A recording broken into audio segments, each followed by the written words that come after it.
Hello good morning. म चाहिँ भर्खरै उठ्न लागेको। मेरो उठिसकेको पछिको कामहरू चाहिँ म छिटो बेडहरू मिलाउँछु।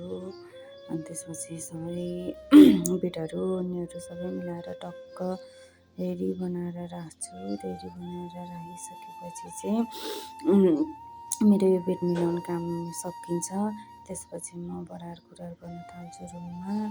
त्यो त अब हामी केटी मान्छेको गर्नुपर्ने काम हो है।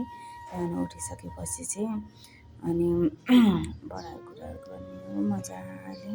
यो कार्पेटहरूमा त झन् कस्तो भुवाहरू टाँसिन्छ कि अनि मजाले यसलाई त मजाले कुटाइ बढार्नुपर्छ भने यिनीहरू कार्पेटहरूमा चाहिँ यो कार्पेटमा चाहिँ हाम्रो भर्याङको कार्पेटमा चाहिँ हाल्न पाएन क्या त्यो कार्पेट टाँसिने खालको त्यो भन्छ नि त्यो हाल्न पाएन, लिन जान पनि पाएन, भ्याएको पनि छैन है।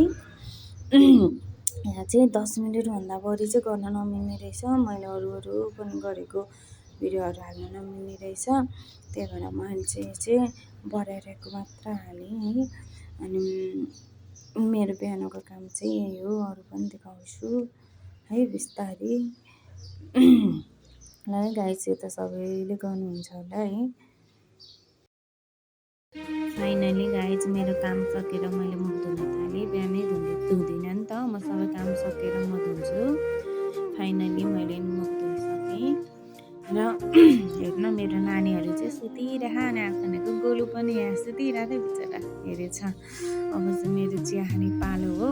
चिया चाहिँ मैले अघि नै घाँडै पकाइसकेको थिएँ कि अनि अनि त्यही भएर अनि पकाएर मैले सबै कामसम गरेको हो नि त।